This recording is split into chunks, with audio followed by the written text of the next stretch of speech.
Hello? Hello? Is anybody there? Hello?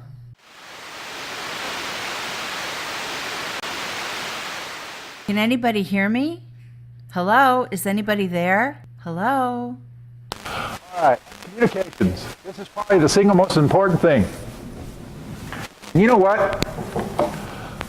Everybody's probably heard the thing that there's, in basic communications, there's three parts of it, right? Sender, receiver, message. All right? Well, no communication is that simple, but that is absolutely the minimum required for a message, right? For communication. Oh, I've got to get something, because I'm going to do something. Well, let me tell you real quick what I'm going to do. When I went to law school, I found out contracts also had three parts. Offer, acceptance, and consideration, something of value. And it clicked on me. Communications, contracts. Well, in fact, of course, communication, you're usually forming a contract, right? You're talking to somebody. You say hello, that's not really a contract. Hey, could you give me a hand? You're kind of forming a contract. Someone's offering to do something with you, right? So I thought of something for this conference. Give me a second. And that's assuming my briefcase is here somewhere. Oh, there it is. I'd have never left it near you. I'll tell you that right now. Work for an attorney, you're right. Oh my God. I better watch what I'm saying. Yeah, it's always better to work for more than one. All right. Look, it's a little chain. All right. Oh.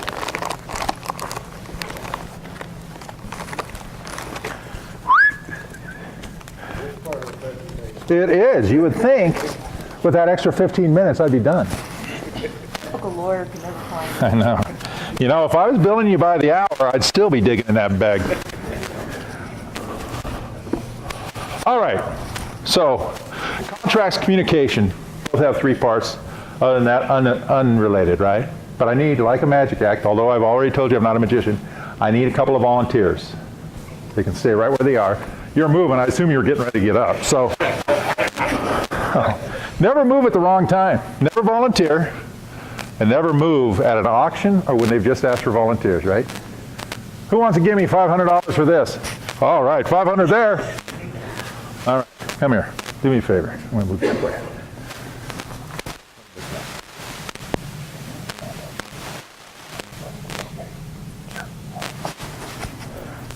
Thank you. All right, you're my second volunteer because you've got to the right. If you shake my hand, I'll give you this. Oh, there you go. Oh. I just formed two contracts technically. I offered if they shook, I told him if he'd shake my hand, I'd give him that sticker. Well, what did I tell the first guy? You can guess. It was the exact same thing. But that's how communication plays into this. I made an agreement with one in front of everybody. And you all knew what was going on, and you could all form your opinions about whether it was fair or not. I made my other deal, the exact same deal, in fact, but I kept it secret. And so you'd have every right to wonder what's going on. And why is that guy getting something I'm not getting? I'm here at this conference. I'm sitting in this room. I'm having to listen to this guy. But it was easily explained when I told you out loud, if you shake my hand, I'll give you a sticker. That's communication. You do something on the sly, you do it behind people's back, that doesn't mean they're not going to ask questions about it. You do it in front of them, and they're going to ask a lot fewer questions. And more importantly, they are not going to distrust you, and they are not going to lose respect for you. If it doesn't have to be kept secret, like a personnel issue, something like that, don't keep it secret. People thrive off information. And the negative people that you don't want to have exist thrive off of a lack of communication. And that negative person can easily infect the positive people if you give them that kind of ammo. Okay? Communication is absolutely vital. Das hier ist mein Sektor. Das hier ist das wichtigste Gerät des Küstenwächters. Das Gerät und das Gerät. Überlebensradar.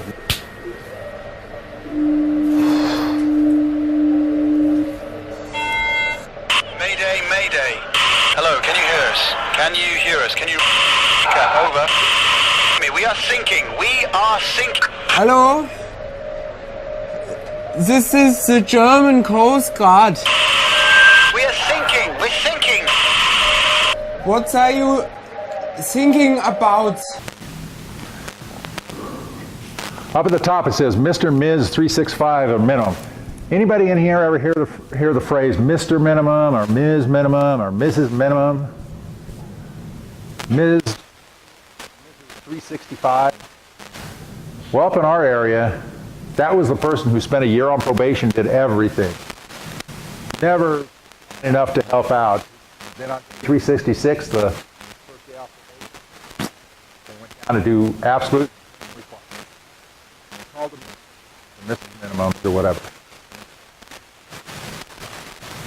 And that's a derogatory comment. That's a derogatory title. Mr. Minimum, all he or she does is the minimum. And sometimes leaders would say it. Oh, yeah. Yeah, she's Miss Minimum. He's Mr. Minimum.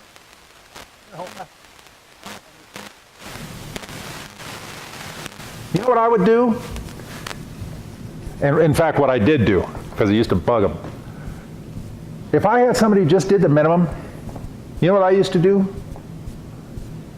I'd get angry at them at some point. Jesus, why didn't they do X? They could have easily done X. And I'd cure myself quickly. I'd go up and I'd get their hand and I'd say, Joe, thank you for doing absolutely everything I've asked of you over the last year. Because that's the minimum. You have asked and you have said what the minimum is to be a successful employee. And they've done it. That's a cause for celebration. For some reason, them doing everything we've asked of them is a negative. Now, do we want them to be more? Of course we do.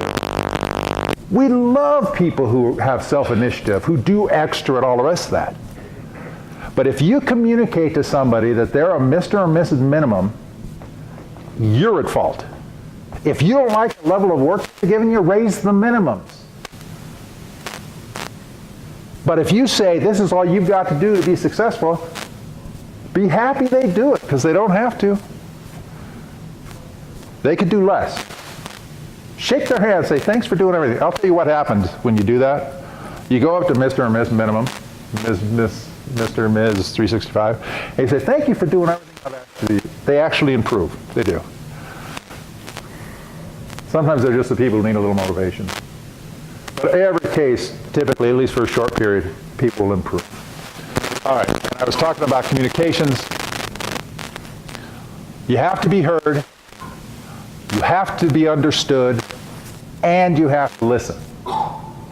I talked earlier about the fact this is not the environment that most of us grew up in. Much more tech-savvy people now.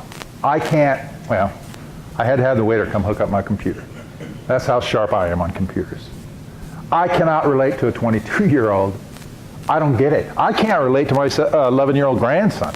He plays Minecraft and all. I can't figure it out. It's a bunch of square things on the TV, but somehow they're fighting battles. But you have to deal with people as they are. You can't wish they were you or like you or from your generation. And when I was in Hawaii, I got a job as a contract instructor for Navy security forces. And we taught boarding teams and all that kind of stuff, and most of it was out on the range and doing arrest techniques and all that kind of stuff. But about 15% was classroom, and one of the big subjects was what the Navy calls ORM, Operational Risk Management.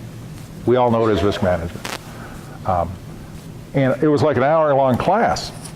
And of course, it's exactly what you think it is. It's talking about you've got to consider the consequences, you've got to consider how to mitigate or eliminate risks, all that stuff, right?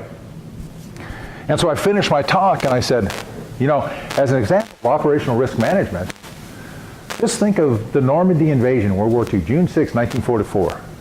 Thousands of aircraft, thousands of military personnel, hundreds of ships. Just think what they had to take into consideration in order to mitigate or reduce those risks. It was phenomenal. Think about that when you feel like you're up against a challenge. Just think what had to go, the thinking had to go into the Normandy invasion. So I finished, and every once in a while, about every 2 or 3 weeks, we have someone come in and evaluate our teaching. This one was being evaluated. So I sat down with my evaluator and said, boy, you did a really good job, except you need to update your information. I said, what are you talking about? He says, I would bet you money nobody in this room, and there were about 40 sailors, mostly enlisted, a couple officers, 40 military people. He said, I'd be willing to bet you money no one in here knows what Normandy is. And I thought, what? You're in the military, for God's sake. You do understand there was a military before you joined.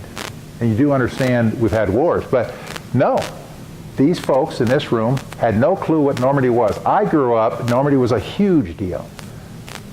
That's how we are today. You talk to some of your people about, back in the day when I'd put a sheet of paper in a roll and I'd start typing it out, and they'd say, what the hell are you talking about? Typewriter. What? They don't even call it typing in school anymore, right? So they don't get it. They don't type in school, they keyboard. So communications are vital.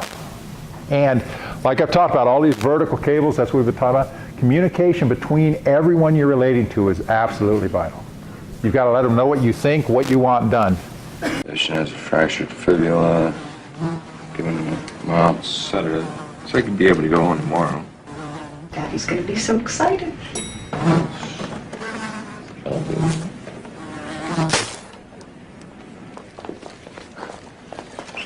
That killed him.